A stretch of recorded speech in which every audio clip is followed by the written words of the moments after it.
China wants its currency to dominate world trade and investment, and beat the US dollar. Will that actually happen?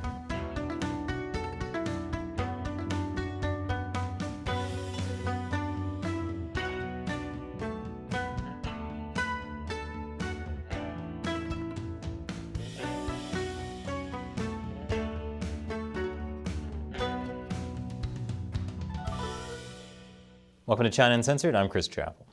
Since the end of World War II, the US dollar has been the world's most important global reserve currency. That's a currency that much of the world uses to conduct trade, investments, and other business.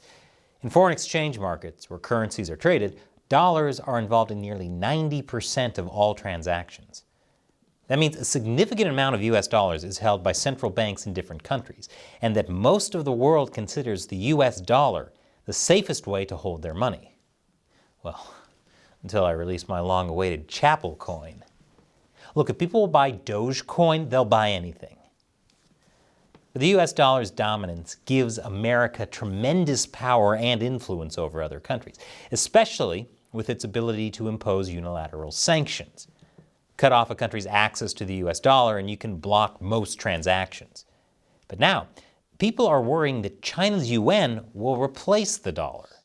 There's talk that the US dollar's reserve currency status will not last, because more countries are seeking alternatives to the US dollar. One alternative being the Chinese yuan. Now, I'm not saying it's a good alternative. It's kind of like having to substitute sugar-free, low-carb, fat-free ice cream for the good stuff.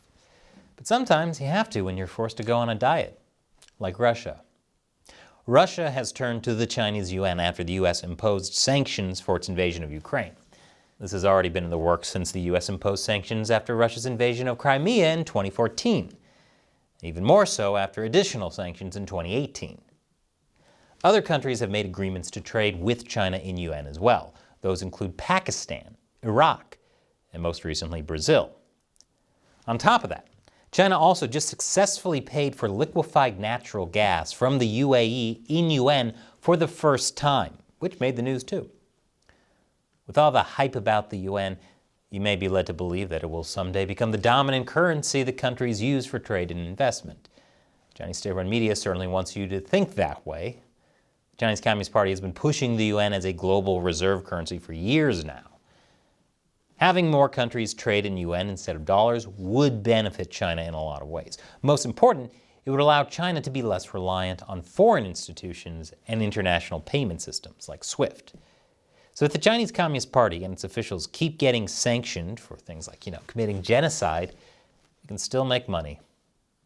And if more countries do ditch the dollar for the yuan, it would also help China keep sensitive information secret, like how money is flowing globally, which is a great way to keep shady things like the CCP's drug trade, bribery, and money laundering out of sight.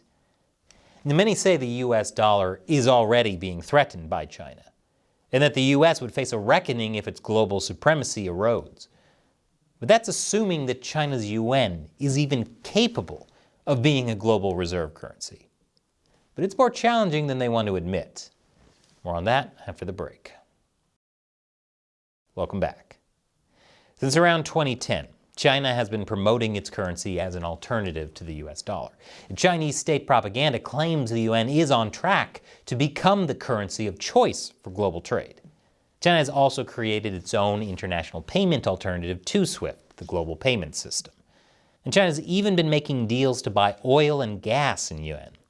The impression some people get from this is that the global monetary system as we know it is coming to an end, with the US dollar losing supremacy and the Chinese yuan rising. But even though China likes to hype up the yuan as a global currency, it has a lot of problems.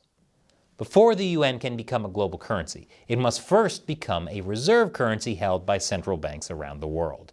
But the yuan will never achieve world currency domination, much less be a reserve currency, as long as the Chinese Communist Party is in power. For now, the yuan is nowhere even close to being as influential as the US dollar. For all the hype, the yuan, or RMB, only makes up 2% of world payments, compared to 41% in US dollars. As for official foreign exchange reserves, only about 2.5% are held in yuan, compared to 60% in US dollars worldwide. And as for its own international payment system, it pales in comparison to SWIFT. China's system has a tenth of the number of participants and doesn't even process half of 1% of the volume of transactions, which is why China still relies on SWIFT for a lot of its own transactions. That's embarrassing. It's like Elon Musk driving around in a Toyota because it's just more reliable. The harsh truth is, people don't really want to use the yuan. When it comes to choosing which currencies to hold, central bankers around the world have to consider a number of risks. Credit risk, the chance of a borrower defaulting on their debt. Currency risk, the chances of losing money from changing currency value. And liquidity risk, the chances that an asset can't be sold and converted into cash fast enough when it's needed. It all comes down to trust. The reason why the US dollar continues to stand strong is because nearly everyone trusts that the US government will not default on its debts, and that the dollar will continue to have stable value under good, transparent economic management. It's also trusted to convert assets into cash easily because US dollars are easy to get and easy to use. The US government doesn't maintain tight control over the value of the dollar. They let the dollar be exchanged and traded freely, unlike how the CCP treats the yuan. China puts heavy restrictions on how much money people can move out of the country at once. The goal is to prevent its richest citizens from fleeing with all their cash, but those same restrictions make yuan a lot less appealing to foreign banks and trading partners. And like I said, China also heavily controls the yuan's value compared to the US dollar. They artificially keep it weak to help Chinese exports compete globally. The CCP will never let yuan trade freely on the foreign exchange market. That's because they use control over the yuan to keep the Chinese economy going. If they let the yuan trade freely, it would crash the Chinese economy. Manufacturing would slump, real estate prices would plummet, and many smaller banks might collapse. But having a currency that can flow freely is the basic requirement for a global reserve currency. Again, the Chinese Communist Party can't do that. They can't let go of that control. So if asked, can central banks trust that Beijing would maintain its commitment to the free flow of foreign capital if it were faced with a major financial crisis? The answer is of course not. The Communist Party's own stability and domestic control would always come first. And that's why people who understand the Communist Party's behavior don't think the yuan could ever be a major reserve currency. Even Middle Eastern oil producers are hesitant about making the yuan the go-to currency. Keep in mind that news coverage about China offering yuan-based oil trade with the Middle East is only just that, an offer. While Saudi Arabia did say it was considering accepting the yuan, that doesn't mean that it actually is, as far as we know now. As I said before, the yuan isn't freely tradable, and it's run by an opaque and unpredictable authoritarian regime. Middle Eastern countries may not love the US, especially the US prodding them on human rights issues, but they also hesitate to do a lot of trade in yuan. It gives China too much arbitrary power, especially when China tries to manipulate local commodity prices whenever prices go above its pain threshold. It's not just the Middle East that prefers US dollars. As nice as it may be that China's helping Russia get around US sanctions by pumping yuan into it, Mark Sobel, US chairman of the Official Monetary and Financial Institutions Forum, said Russia's use of the yuan is a sign of its desperation, not a sign that they actually prefer yuan.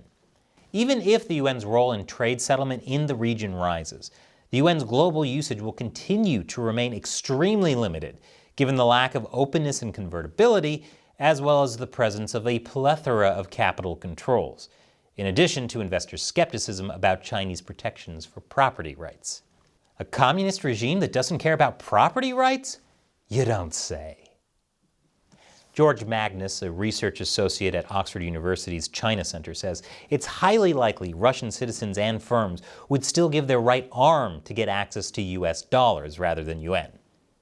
So really, the yuan's international role is destined to remain small, never global, so long as the CCP remains in power.